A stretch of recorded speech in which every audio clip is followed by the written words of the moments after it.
Bonjour, je suis Patrick Couder, le gérant de la société 3D Contact, spécialisée dans la réalisation pour la promotion immobilière d'images et films virtuels et de mini-sites internet. Nous sommes aussi conseillers en environnement électromagnétique. Si vous avez le souhait de nous contacter, vous trouverez notre adresse email en fin de vidéo. Aujourd'hui, je vais vous parler de la 5G dans les départements du Sud-Ouest. Dans cette vidéo, vous allez trouver la position des antennes relais 5G et les cartes disponibles des couvertures des opérateurs concernés par cette zone. La 5G utilise la bande des 700 MHz en zone rurale. Malgré des débits faibles, l'intérêt est d'utiliser les portées élevées de cette bande pour optimiser le nombre d'antennes relais et les coûts d'installation. Pour les débits plus élevés, les bandes 2100 et 3500 MHz sont déployées dans les plus grandes villes. Si vous voulez avoir l'actualisation de la position et les caractéristiques précises d'une antenne relais, vous pouvez aller sur le site internet cartoradio.fr, entrer une adresse, un code postal ou le nom d'une ville, puis dans Outils et réglages, afficher les antennes, afficher la direction des antennes, cochez 5G uniquement si vous voulez n'afficher que les antennes 5G, puis choisissez toutes les stations ou les stations en service. Pour les antennes relais de cette vidéo, nous avons choisi l'option d'afficher toutes les stations. Dans cet exemple sur Paris, j'ai entouré d'un cercle les 4 stations de ce quartier où l'on voit les directions des antennes relais. En cliquant sur le petit logo d'une antenne, on fait apparaître une fenêtre d'information disponible. On a l'adresse précise, le ou les opérateurs de ce support, ici Orange. Si on clique sur le lien souligné à côté du logo de l'opérateur, on a maintenant la liste de toutes les antennes de ce support. La hauteur par rapport au sol, le type d'antenne, les dates d'accord de l'ANFR, l'Agence française des fréquences, et la dernière modification, les bandes de fréquence. L'orientation, 0 étant le nord, 90 l'est, 180 le sud et 270 l'ouest. Dans les villes, il est prévu que les opérateurs installent des antennes macrocellules sur les façades et sur le mobilier urbain. Celles-ci n'apparaissent pas sur le site internet Cartoradio. Nous n'avons pas encore l'information sur leur déploiement en ville et leur influence sur les cartes des couvertures des opérateurs. Pour certaines antennes relais, il n'y a pas de couverture affichée. Voici un exemple pour 2 villes du Gers, Eauze et Florence. La couverture ici en vert dans la carte du bas n'est pas représentée pour Florence, soit parce que l'antenne relais n'est pas encore en fonction, soit parce que l'opérateur n'a pas mis à jour sa carte. Pour éviter une durée trop longue de cette vidéo, les images des villes et villages se succèdent au rythme de 3 secondes par image pour les villages avec un seul site 5G. Si vous souhaitez, n'hésitez pas à mettre en pause ou en avance rapide. Les cartes des couvertures des antennes 5G sont celles que j'ai pu trouver fin 2020. Où trouver les cartes actualisées des couvertures 5G des opérateurs français? Voici les 4 opérateurs par ordre alphabétique avec les adresses des sites internet pour trouver les couvertures.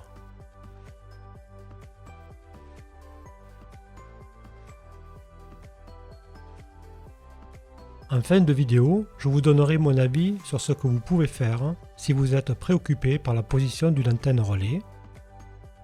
Maintenant, regardons les cartes avec un peu de musique.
Si votre maison, votre appartement ou votre entreprise est proche d'une antenne relais 5G ou autre, que pouvez-vous faire?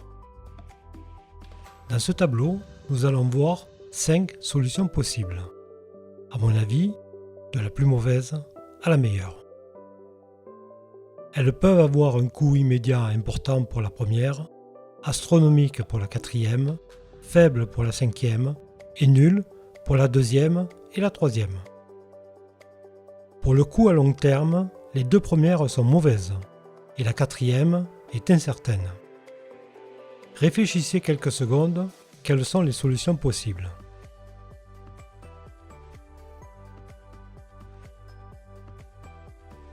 La plus mauvaise, celle que je vous déconseille vraiment, est la destruction de l'antenne relais. C'est interdit par la loi. L'article 322-1 du Code pénal précise que la destruction, la dégradation ou la détérioration d'un bien peut être punie de 30 000 € d'amende et de 2 ans de prison sans toucher 20 000 comme un Monopoly. Comme intérêt, vous aurez du temps libre, des promenades dans la cour avec plein d'amis et votre famille pourra vous rendre visite et vous apporter des oranges. La deuxième solution est de ne rien faire tout en n'étant pas très chanceux. Par l'accumulation dans votre corps de perturbations électromagnétiques venant de l'antenne relais, du Wi-Fi, de la Bluetooth, mais aussi de câblage et d'appareils électriques, un jour, votre corps peut vous dire stop. Vous devenez EHS, électro-hypersensible.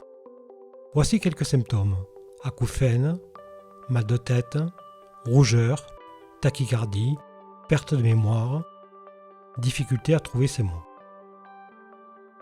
Le plus grand intérêt ne sera pas pour vous, mais pour vos médecins et professeurs, votre pharmacien, car l'électro-hypersensibilité n'est pas reconnue officiellement en France et vous serez classé et soigné comme dépressif. Un EHS est souvent incompris par sa famille et ses amis. Dans certains cas, vous ne pouvez plus travailler ni avoir de vie sociale. Sans devenir forcément électrosensible, certains cancérologues, professeurs de médecine de renommée mondiale, alertent les populations depuis de nombreuses années sur les risques encourus, à savoir cancer, affaiblissement du système immunitaire, qui ouvre la porte à certaines maladies inflammatoires et auto-immunes. Depuis 2011, l'OMS, l'Organisation mondiale de la santé, a classé les champs radiofréquences électromagnétiques comme potentiellement cancérigènes, notamment avec des tumeurs cérébrales, les gliomes. La troisième solution est toujours de ne rien faire, mais vous êtes, vous et votre famille, très chanceux. Excellente hygiène de vie, un système immunitaire à toute épreuve, une alimentation sans faille, une activité sportive régulière, aucune maladie grave, aucun stress, bref, le bonheur absolu. Mais vous prenez un risque et malheureusement, un jour, la chance peut tourner. Et là, vous pouvez revenir à la deuxième solution de ce tableau. Quatrième solution, je déménage. On recherche un nouvel endroit, sans antenne relais, si ça existe. On va voir le banquier, on fait le changement d'école pour les enfants, on cherche éventuellement un nouveau travail, on met notre maison ou notre appartement en vente, puis enfin, on déménage. Mais quelquefois, il y a des surprises. Comme exemple, pour ma part, le jour du compromis de vente de ma maison actuelle, il n'y avait pas de compteur Linky, mais le jour de l'aménagement, il y était. Pour vous, quelques mois après votre déménagement, une antenne pourrait être installée à proximité. Enfin, voici la meilleure solution. C'est celle du diagnostic par un professionnel. Le coût de ce diagnostic est souvent moins élevé que celui d'un diagnostic immobilier complet avec amiante, plomb, gaz, électricité, DPE, loi Caresse et assainissement. Contactez-nous par email à l'adresse 3d-contact@orange.fr pour avoir des informations, puis un rendez-vous si vous le souhaitez. Avec des appareils professionnels de mesure, nous pourrons, à l'extérieur et à l'intérieur, analyser les perturbations électromagnétiques haute fréquence, antennes, téléphones, Wi-Fi, Bluetooth, jouets, babyphone, plaque induction, appareils connectés. Nous analyserons aussi les perturbations électriques et magnétiques basse fréquence du réseau 50 Hz, de votre habitation ou de votre lieu de travail. Puis, si vous adoptez la plupart de nos recommandations, vous aurez le maximum de chances de vous protéger au mieux. Je vous remercie de votre attention. N'hésitez pas à vous abonner à cette chaîne, à partager auprès de vos parents, vos amis, vos voisins, vos collègues de travail. Je vous annonce aussi la production d'autres vidéos sur les ondes électromagnétiques, des tests, des informations, des conseils. À bientôt.